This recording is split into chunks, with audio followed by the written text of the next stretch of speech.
Okay, how are you guys doing? Welcome in. It's another Sunday weekly prep here, and another doomsday scenario prep week where a lot of the market's going to be anxious.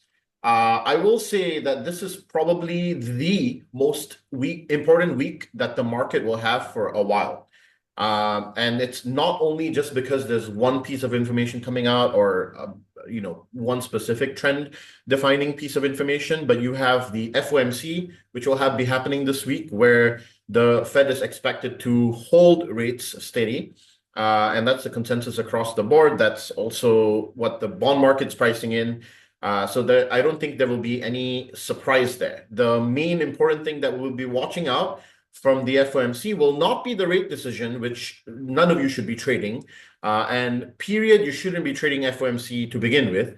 But it will be the price action will be largely dictated by how Powell's press conference goes. And you guys know this by now if you've been in this, chat or between our communities for a while. You know that we have the same ideas with FOMC. It's mainly going to be surrounded by the fact that when the presser comes out, which is the press conference, right after Powell, makes his statements, the press will be asking him a bunch of questions, and then the way he responds will either be deemed hawkish or dovish, which will either be good or bad for monetary policy. Now, this will also be the first time that Powell will be talking after Trump has been inaugurated and made a whole bunch of statements about how he's going to make interest rates lower, which he has absolutely no power over at all.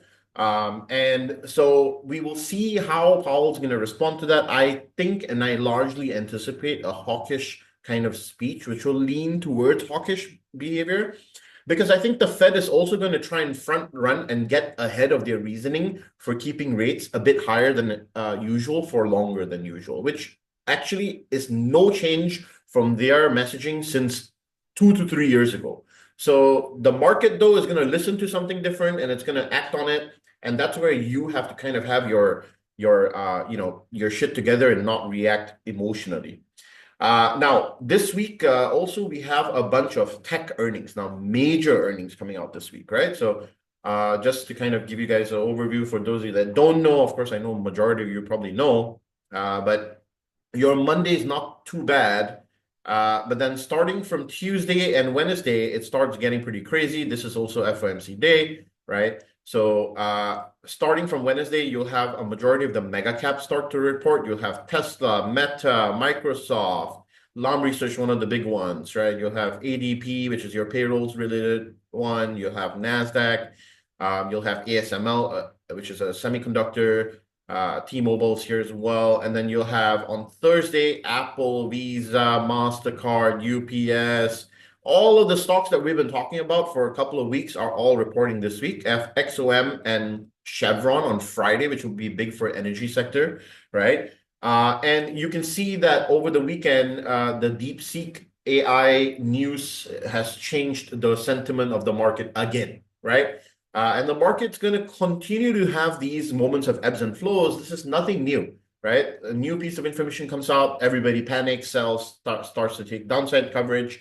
And then once the earnings comes out again and we start getting into these demand zones, then the market changes its tune again, bounces, and then comes back up, right? Same shit, different day, okay? This is no different from any scenario in any given day. Remember that bulls have to climb the wall of worry, and that's just the way things go.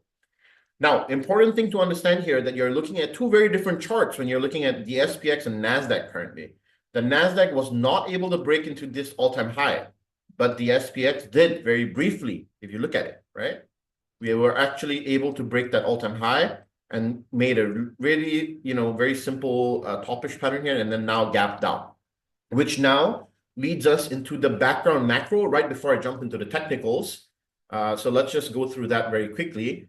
I want to bring your attention to the prime book report for this week, which, for the net 20-day flow is your black bar and the net 5-day flow is your blue bar. And you can see that from the hedge funds perspective, the mutual fund perspective, which is not really the group of people that we want to follow, but we want to see what they're doing just so we can understand where they're positioning themselves and then start maybe forming our trades around them, is healthcare has been very largely bit for the past 5 days and the past 20 days as well, right? You can see real estate has been largely bid.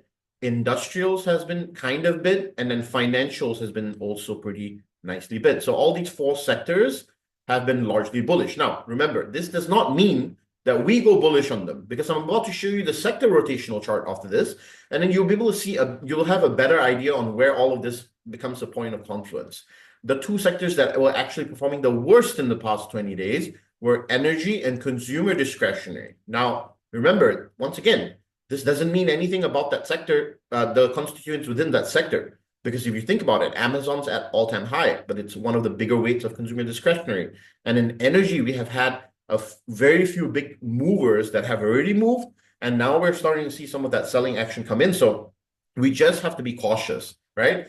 But overall, all US equities have been net sold, and all macro products have been net sold in the past 20 days, okay? So they have been building short positions. It's not like they haven't, all right?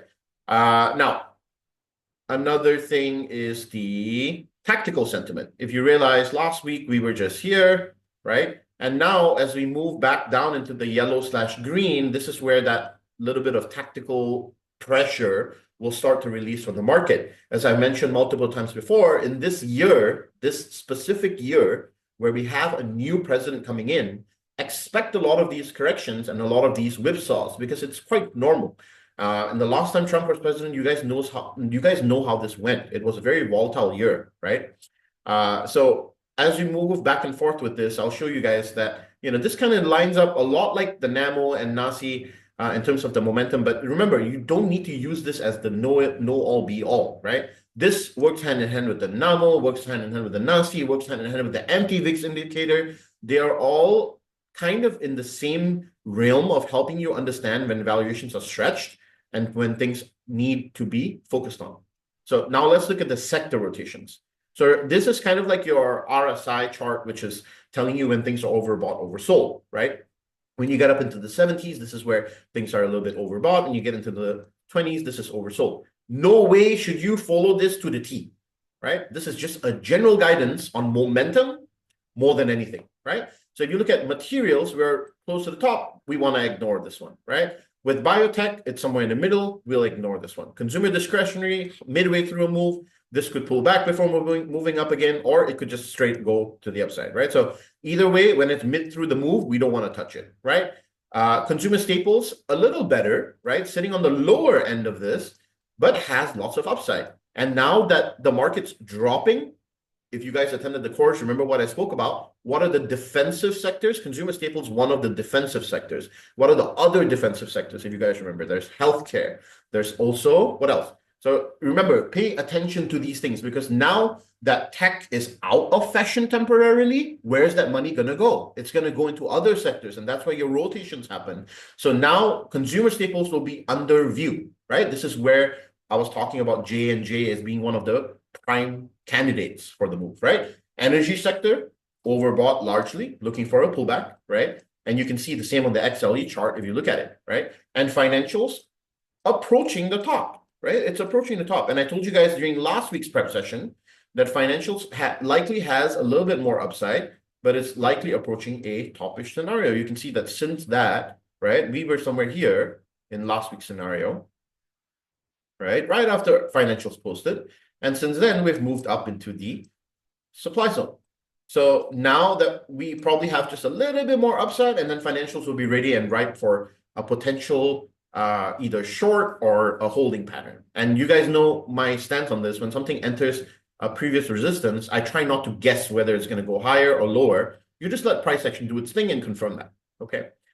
Next, what about the other sectors? Okay, so healthcare.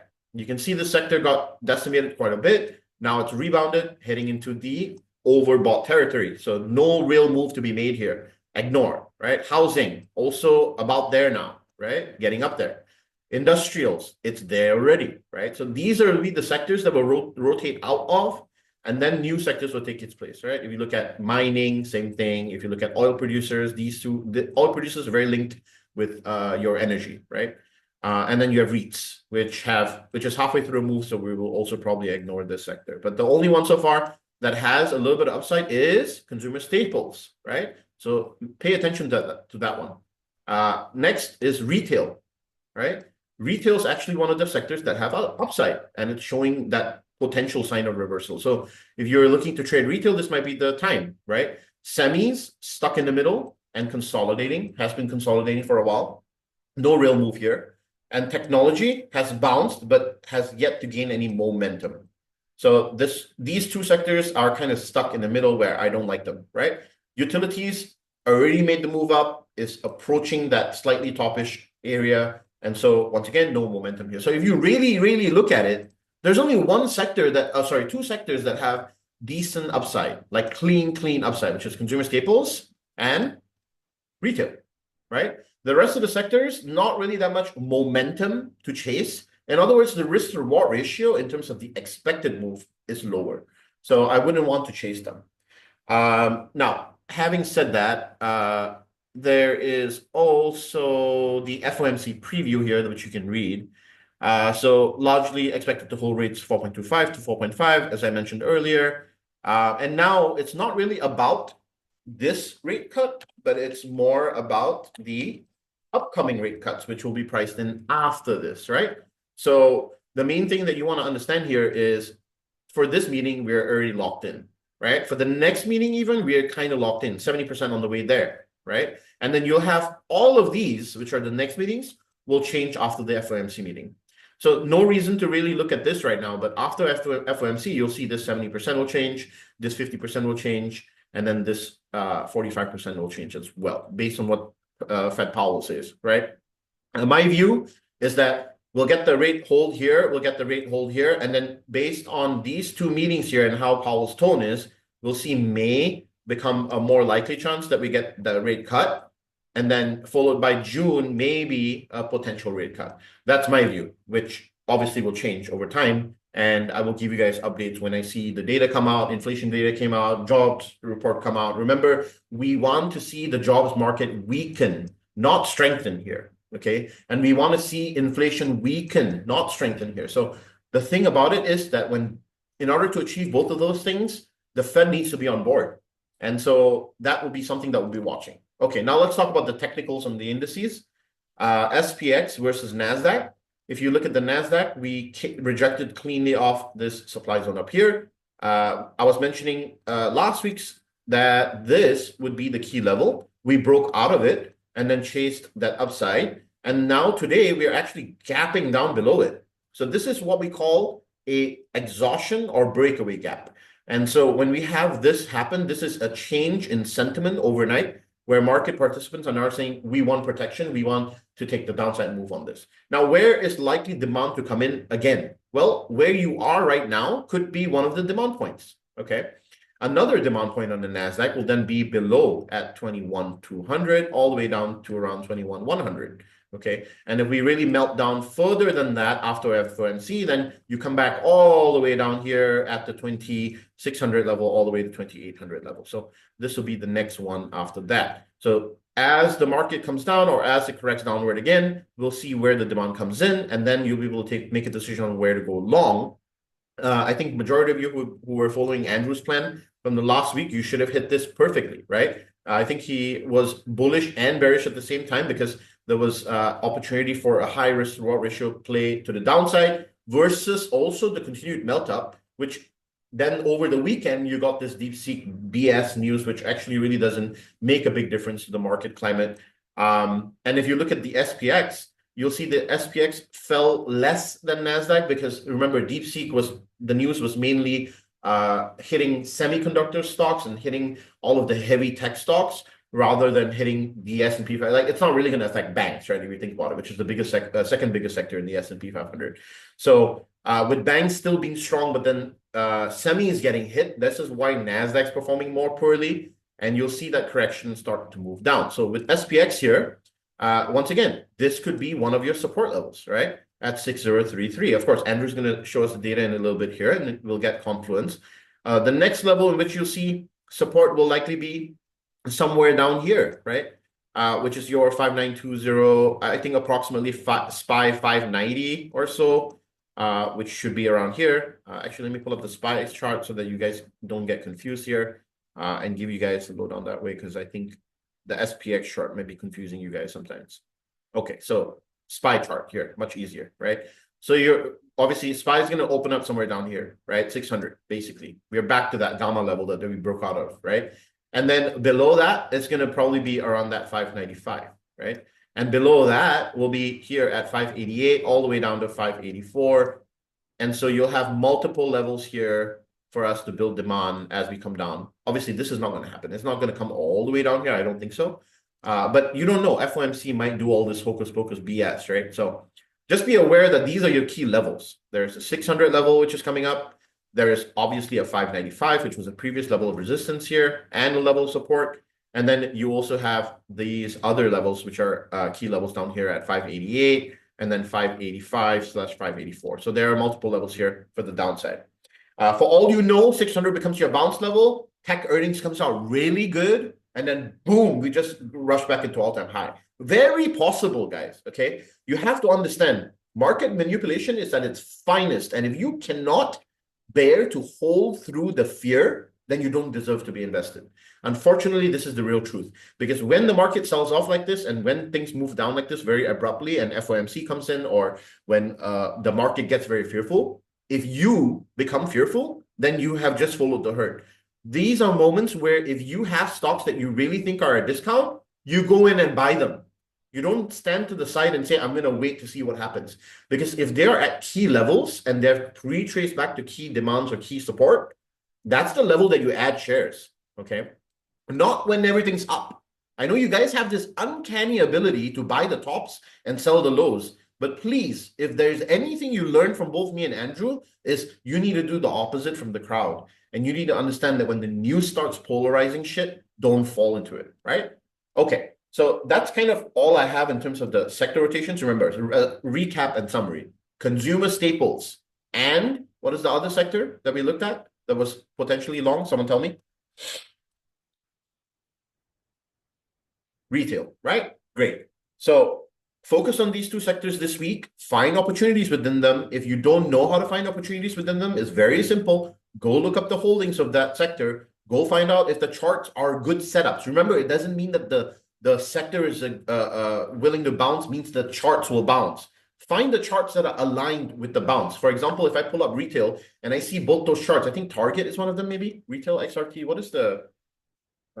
sorry, give me 1 second while I just pull this up. XRT holdings, right? The top two are going to be... Sorry, okay, this is... don't even look at retail, right? Probably not a good idea because the top holdings like Abercrombie and Fitch and GameStop, right? So ignore that sector, obviously. But look at XLP, which is your consumer staples, and you will see that you have here, it's P&G, and then you have Coca-Cola, right? Sorry, Costco is first, then Walmart, then P&G, then Coca-Cola, right? So look at those sectors. Look at those charts. Not all of them will be good opportunities, but you can look within those, right? Now, Coca-Cola, I spoke about this during the course. We were waiting for that pullback. I told you guys don't enter long here because you don't know what's about to happen. And it did pull back. It pulled back very deep. And then on Friday, on the 4 hour, in fact, if you look on the daily, right, you kind of had a inside bar, right? In between bar here, but slightly bullish.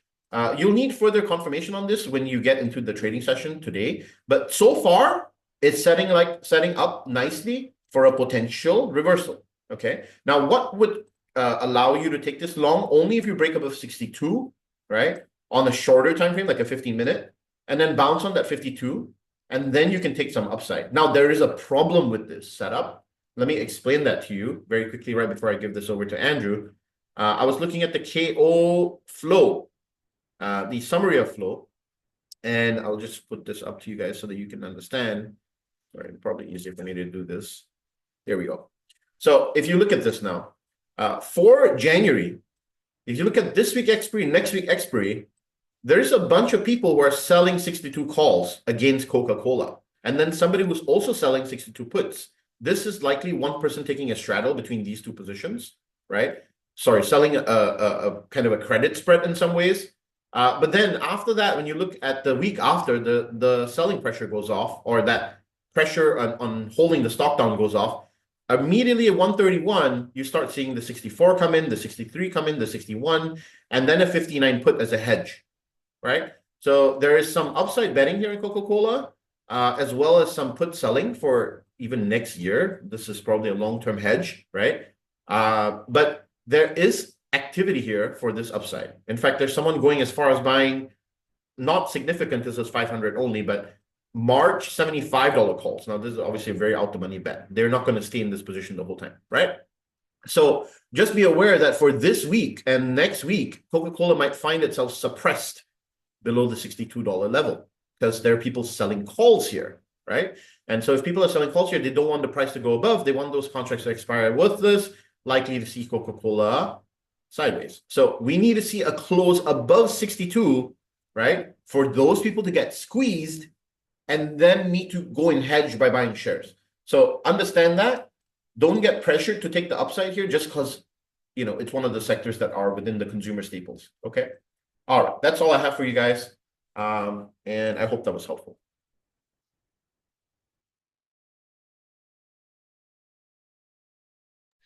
There we go. I was like, let me unmute myself. All right, let me share my screen. Fucking niggers. Fucking niggers. What the heck?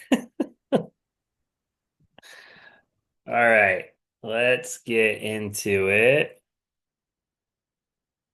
All right. So, real quick, we just recap last week. Playbook hit again. If you guys recall, we said if price got over 600, that there was a really good chance because market makers would no longer have to hedge those positions by selling equity, right? The selling pressure would die. Therefore, price would melt up into 606. Obviously, we had some other things happen and we pushed all the way up into 610 as we saw gamma building, right? So the playbook played out. So now that brings us to this week. Now, one thing to note is even last week, we saw them building short positions, right? We didn't know what was going on because the market was kind of bouncing and showing some bullish tendencies, but we did see all of these short positions building. Now we know why, right? If you guys have followed me, you know I don't give a shit about the news. News is all bullshit, anyways. All the positions are built long before the news comes out. So all you're looking at is what is going to come out that's going to move price to these possible levels. And then when that news comes out and everyone's like, oh my God, the market's falling because deep seek bullshit, whatever, right? It doesn't fucking matter because the moves were already put in place to begin with. So if we look at this week, we can see that our potential targets are 616 to the upside. And again, we have shit on Wednesday, right? We have FOMC, we've got 3 earnings, right? There's a lot of things that can move price back to the upside if all of this becomes bullshit. And our downside move is 599.56, right? That's based off your implied volatility of those contracts, right? Those are not made up numbers. That is what the contracts are telling you. If we look at positioning, we can still see downside positioning down here around 598, 600, maybe even 596, right? So there is still bearish positioning. And that was one of the things that we talked about at the end of last week, right? If we look at the NAMO, right, this is a great tool to use from a probability standpoint. You can see that if you're getting long here, you're getting long at the tail end of the move, right? Anything over the red line is overbought, right? And probability on the short term was a move into the downside, right? So if you are holding long positions or you're betting that the market is going to go higher without a retrace or without some type of wave structure being built, you're going against the probability of the market.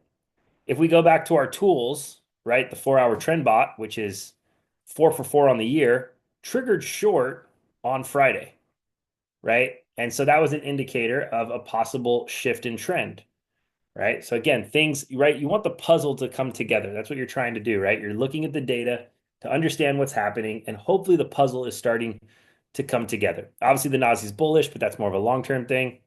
I agree with T, right? We talked about rotations, healthcare. Lily had a good week last week. And then we talked about staples already. I posted a ton of charts last weekend of different staples plays, right? So that brings us into dealer positioning. So we're going to go all the way down here into dealer positioning. And what we're looking at here. So if we look at all expirations, we see selling pressure at 610, 602, and 590. Buying pressure at 608, 599, and 589, right? So let's go into and look at this. So one thing that changed is we saw customers get short at 610. Right now, we didn't know that the market was going to gap down the way it did. But had it not, that would have been a really easy evaluation. It's a little bit tougher now. But we'll wait for this to set up here in a second. Okay. So if we take a look by strike, we can see here that dealers are long 610, which means customers entered short positions at 610. So that means as long as price is below 610, market makers have to hedge those positions by selling shares short, right?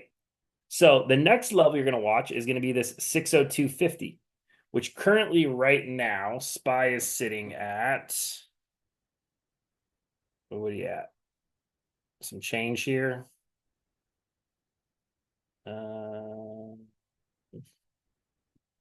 SPY's at 603.20.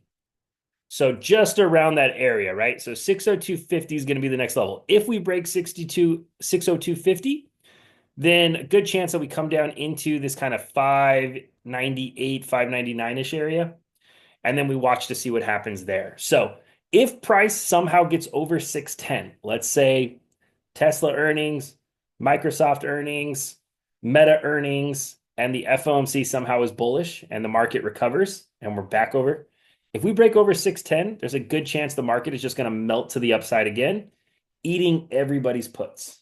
Okay. So just keep that in mind. Just like last week when we said if price gets over 600, there's a good chance that the market is just going to melt into the upside. It's the same situation this week. If price gets over 610, there's a good chance the market is just going to melt into the upside again, eating everybody's puts away. Okay. Now, so we're looking for price to break below 602 and then into 600, and then under 600 would bring you into this massive 590 level, right? And so this is customers are short. Therefore, right, they want price to come down into this area, and market makers are long.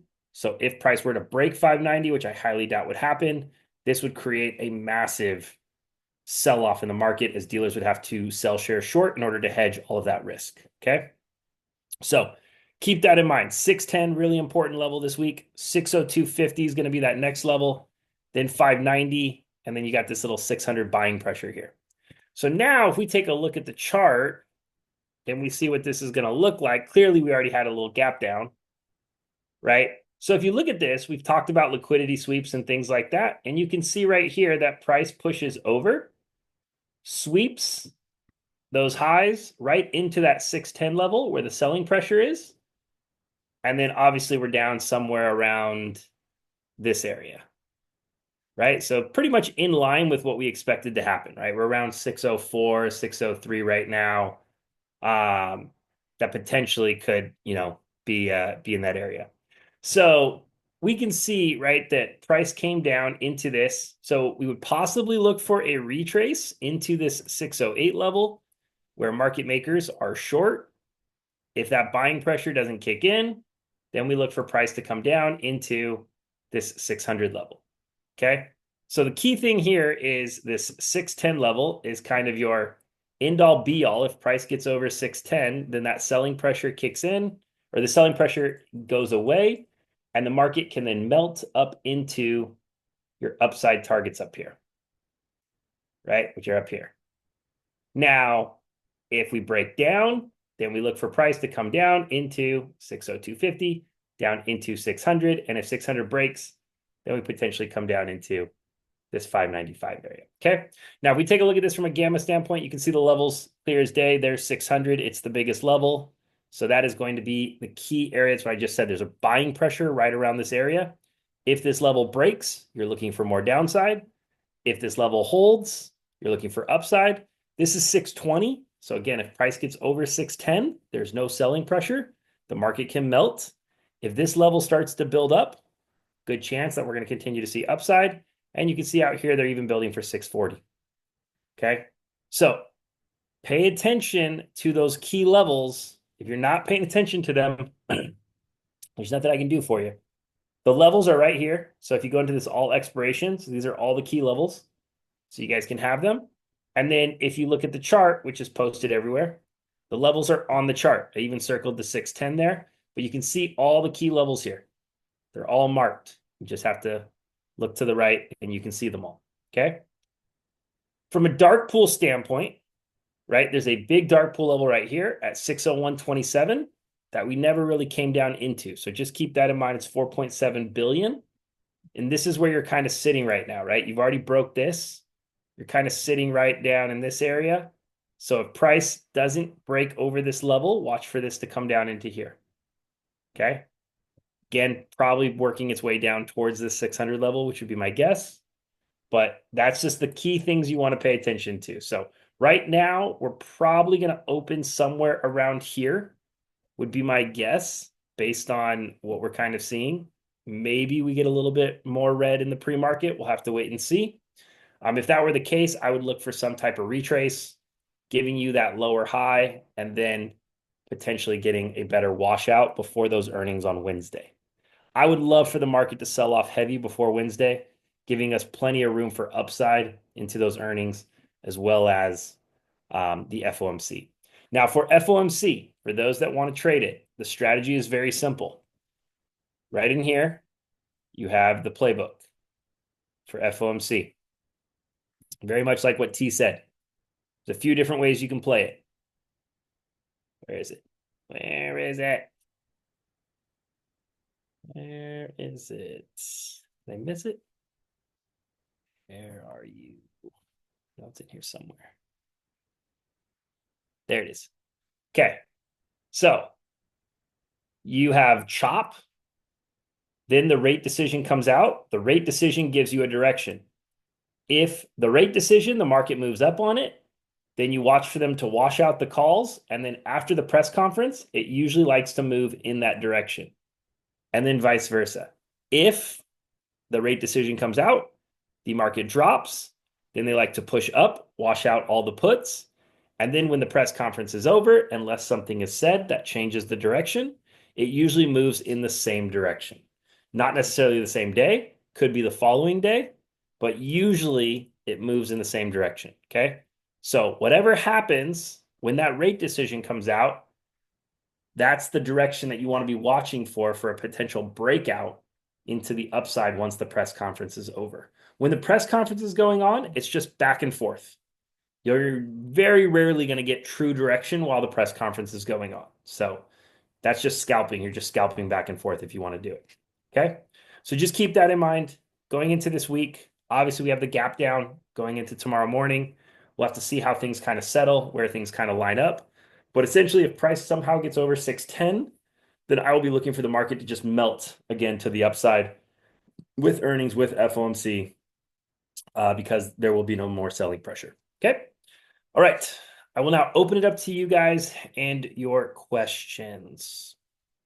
What ticker are you looking at that's showing the price action over the weekend? My SPY is only showing Fridays. A lot of brokerages. Webull has night sessions now. Robinhood has night sessions now. All over. Oh, I was gonna share my sentiments on Tesla, which is a interesting setup right now. Let me just share my screen real quick. Go for it. Show you guys. Do I think Tesla's going to beat earnings? I have no idea. Yeah, earnings is 50-50, guys. Remember that. Yeah, no point to try and guess. But I just want to kind of give you guys color on this chart. That's all.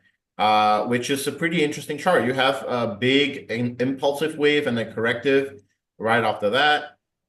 It's currently kind of consolidating in what we would call a pennant. This is typically not a bullish or bearish outcome, but the only thing you need to understand about Tesla here is that there are two very key pivot points. The first key pivot point is going to be down here at 373, 374 roughly. And then where it currently is will set us to either come into this demand zone, to bounce, to then achieve a potential breakout. But the other side of this is the 414.50, okay, this level here. So what I like to do with these kinds of setups is a very simple way to look at it is If you break above or below the channel high and low, then that sets up a broader move to the upside downside. Trading between these two is probably going to end up in a lot of chop. Okay. What I do want to see though is for Tesla to continually hold the 390 to 400 level, which is where your demand is currently. Okay. There also is a little bit higher than usual volume in this area here. So I want to kind of hold this area. If we don't hold this, then Tesla unfortunately will start to break down, start to reject it. If it does reject it, then we might want to potentially get some puts in the short term to hedge against this 360. Okay. So that is kind of where I would be with this. If for some reason we are able to bounce very strongly off this level, then it needs to validate by breaking above 1450 and forming demand here, bouncing further here, which then leads us into 440. And if it breaks 440, then this will lead us into the 460, 470, and then higher than that goes into the 490 area. Okay, so very simple setup here. You don't need to guess. I highly recommend you don't guess because it's pointless. Okay, you have earnings coming up, and it's just not, not wise for you to put on speculative trades right now. Just hold to your cash, hold on to your cash and wait, right? And then you also have BABA, which I was also going to mention in the Chinese market right now. Let's have a look. It's currently trading about 3.3% up.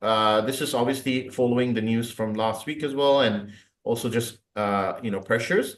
Now, if you look at this, it's not very far off from where it was trading. Look at this is where we were. Sorry, this is where that high is, and we are just currently hanging out here. And that's kind of where we closed. You can see that was the high, and this is where we are currently. So not really very far off from there. We did enter a long position on BABA last week. I took some April 17th, $100 calls. They're currently up about 11%. So there are a bunch of positions that you could go for with this that may give you color. Okay. So yeah, that's two of the setups that I'm looking at currently. Let's go ahead. Let me add some color to Tesla as well for you guys. Yes, please. That would be great. So, and then for Tesla, I'm a little bit different than T. I like to guess where things are going to go. So looking at this from a wave structure standpoint, you had your first wave, second wave, third wave. This was your fourth wave, and then you potentially have a fifth wave to the downside, right? So if we take a look, let's get rid of that real quick. If we take a look at this wave right here, right, this rejected right off the golden pocket. So, and it rejected off of this 440 level, which was buying pressure, right? So if we go back to the market makers that are controlling Tesla here, see if it's still there. I haven't looked at it this weekend, so let me just double check.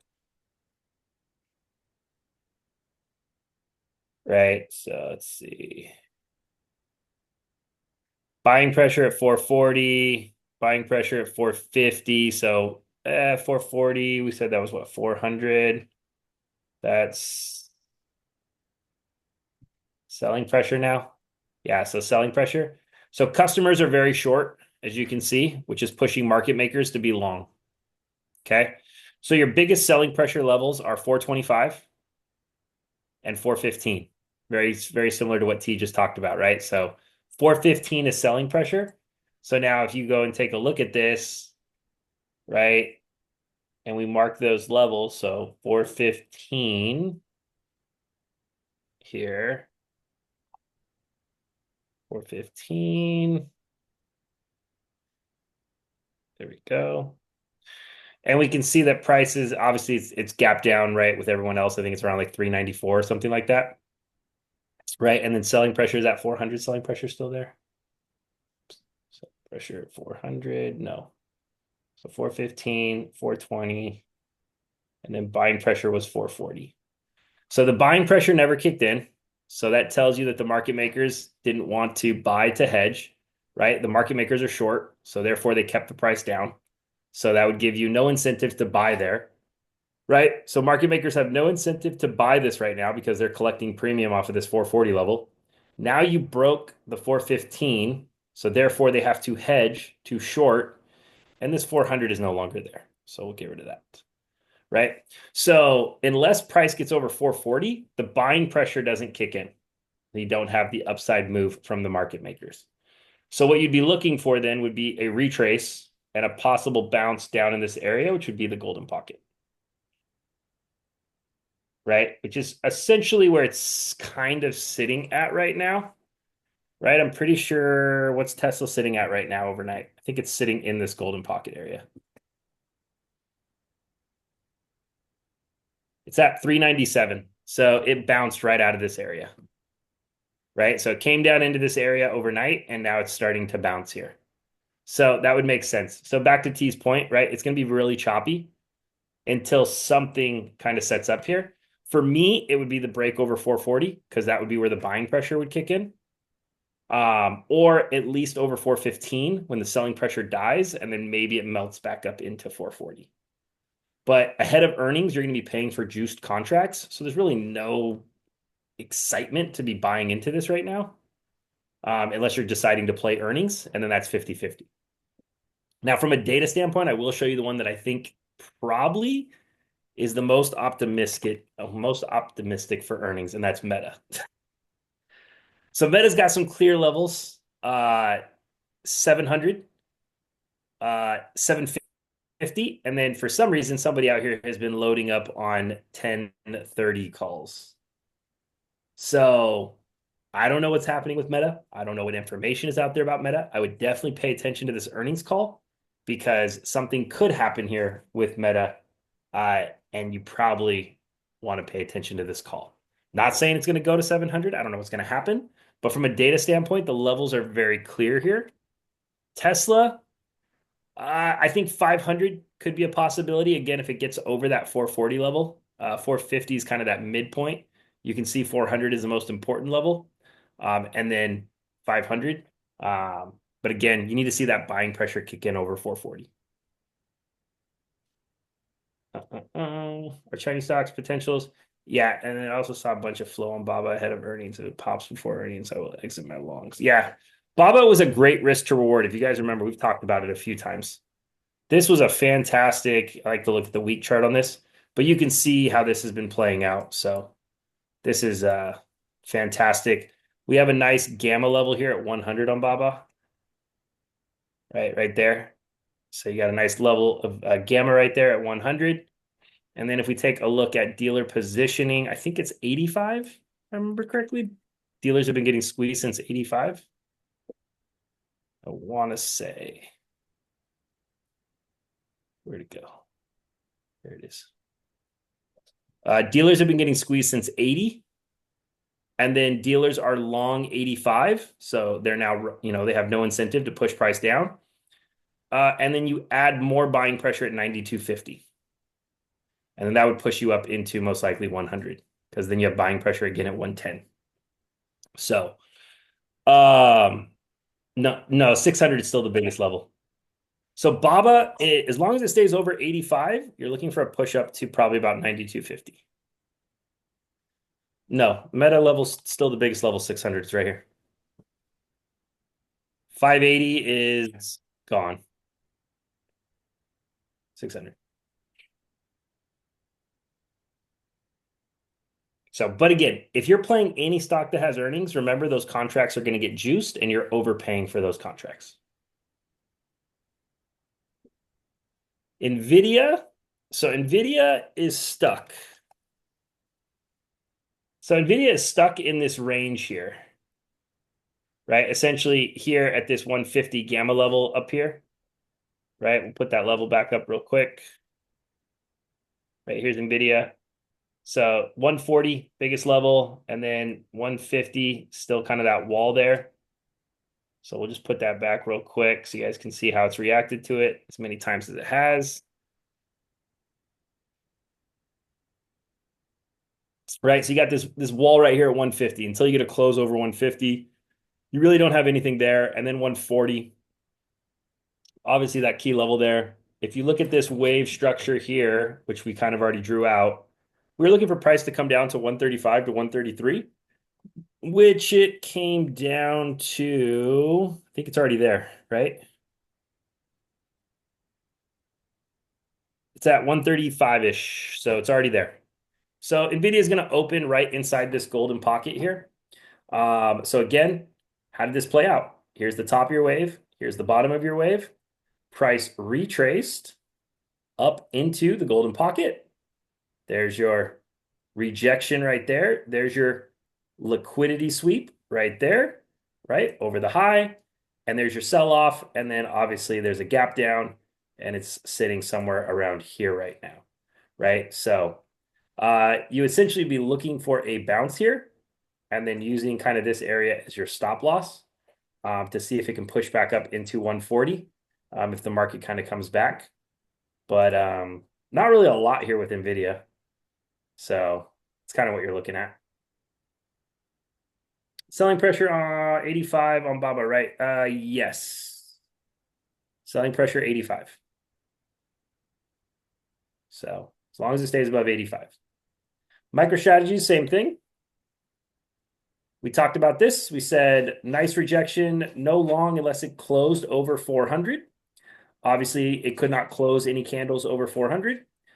Nice breakdown here. This is sitting at, might have overshot it. I know it's down quite a bit right now overnight. 338. And so this is also sitting right around the golden pocket area, which is between 336 and 337. It hit a low overnight of 335, so it tapped the golden pocket.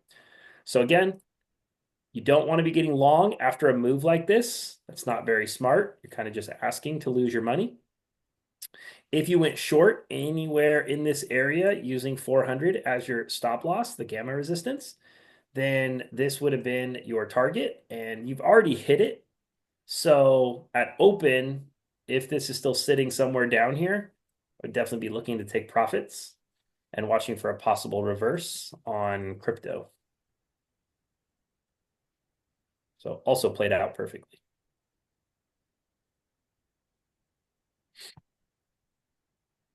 Apple, yeah, Apple I think is down at 220. So I don't know if anything's really changed for Apple yet. Yeah, Apple hasn't really done anything. It could come down a little bit further. Apple's at 219-ish.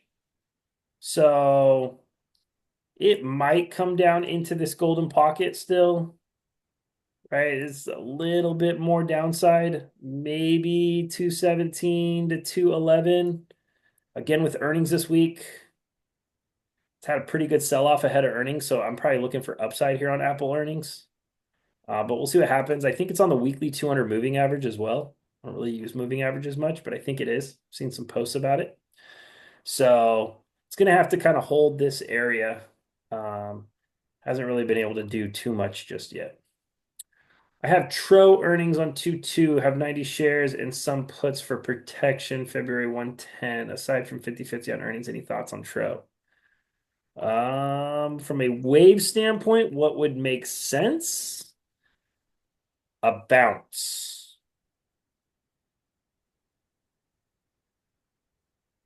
So it bounced in the golden pocket. So I would be expecting a move to about 120, 110 from a wave structure standpoint. 119 to 120. Again, this means nothing to earnings, but that'd be what I'd be looking for. Wow, I was just looking at the flow right now, and there were three very late bets right at the end of market on Friday that just, wow, like I cannot believe it. Look at this. What were they? SPY puts and then SMH puts. Oh, yeah. Like, look at these three specifically. Look, like, I think it's like even after the market closed. So these might be because it's within the 15 minutes, it looks like. 4:44 a.m. That's after the market. What time is that at my time?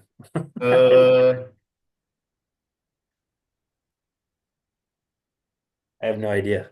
That's 12:44 p.m. Pacific time. That's what? 12 what? 12:44 p.m. Oh, Is that market that's close? the market's open. Market closes at 1 p.m. Pacific time. Oh, okay. So 15 minutes before the market closed, basically. Yeah. Fucking FedEx actually doesn't look bad here. I mean, this is a weekly candle. You can see there's a clear wave here. Right? Again, right? It's bouncing right in the golden pocket. Not to mention, you're also bouncing right in this bullish order block down here. This is not I mean, you could definitely see a reversal here. This isn't a bad place to take risk. Downside on FedEx is you don't get a ton of flow on it usually. Let's see. Yeah, I will say this is the FedEx Gamma. It looks like crap. 270 support, maybe. Doesn't see a lot of flow. We'll see if there's anything here. What are you doing? Leave your pee-pee pad alone. Bluey, get in your bed. Yeah, see, you don't get much data here. But yeah, from a wave standpoint, it doesn't look bad. Hey, Bluey, stop.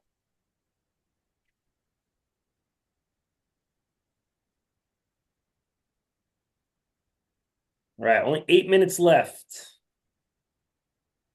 Thank you for the breakdown. Makes sense. Saw 12,000 contracts, call spread for June 100, 120. Monitoring that play. Okay.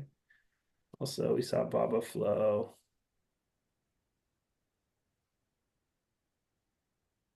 Okay. All right. And then the ones that I had posted, PG, the Staples play. So far, Oh, yeah, had a that was nice a good one. earnings. CL Colgate. I think it was Col, or what is it? CL. What's Colgate's ticker? It's not COL. What is it? Palmolive? Is it Palmolive? Colgate. COLPAL. No, wait, no, CL, just CL. Isn't it CL? Yeah. Oh, there it is. Potential bounce here as well, using this as the kind of wave here. Hasn't quite pushed through there. I think it's on the daily or the 4 hour. 4 hour order block right here. Using that as kind of your stop loss and your risk to reward. So Or it's just bulletproof. Coke, going back to T's post, if you put that into a wave structure, I think it bounced in the golden pocket. Yeah. Maybe. I think so. Yep, right there. So also not a bad place to apply risk. All right, we'll get rid of the big one here. That way we just have the smaller fib here. Right. It's also not a bad place to apply risk. So again, there's going to be some opportunities. You're just gonna have to be cautious with all of the volatility of FOMC and different earnings and mega caps and all that stuff. Be careful. But I think the most important thing for people that didn't go short over the weekend and want to chase it is, ask yourself, right? From a probability standpoint, if you just moved from 57.60 to 61.40, what makes the most sense? That the market keeps going higher or that the market retraces and creates another wave? Right? The game is probabilities. So once you know those key levels, right, then you use those as kind of your stop losses or your reevaluation places when looking at positions. So, all right, I don't have anything else. It's just about 8 o'clock. So, T, any final words for you? No, I don't think so. I think after this week is where we'll start to see a lot of the color of the market come in, like where actually people are positioning. But this week, all the options flow will be non-insightful. Don't even bother. It'll all be speculative on big tech earnings. It'll all be speculative on future FOMC projections. So, but right after FOMC, I think heading into Friday, we'll see a little better information come out. And I think that by next week's prep session, we'll have a lot more things to talk about. So my biggest advice is this week, avoid overtrading. Seriously, this week is not the week to overtrade. Just hang tight, chill. Don't take excessive risk on positions. Don't let your greed and fear center core of your brain tell you that, oh, I think this is going to happen. I think, I feel. All the moment you think and you feel, that's when you step away. Like, honestly, that's the best advice I can give you. Stay away from the market this week if you can, as much as possible, because it's going to be choppy. It's going to be, things are going to be moving up, down every single day. Every single tech earnings that comes out is going to push the market up, push the market down, push the market up, push the market down. And only after FOMC and all the earnings come out, then the market is going to evaluate, digest over the weekend. And that's when we will be digesting as well. And when you guys come back for the next week's prep, that's when we'll have a solid playbook. Well, next week we still have mega cap earnings also. True, but at least the major ones will be over, right? Like it might be 2 weeks until we get away from some of this volatility. Yeah, probably, realistically speaking. But I think we have Amazon, which looks really good. Yeah. Amazon earnings next week, and then Google also looks really good. Over 200, Google can fly.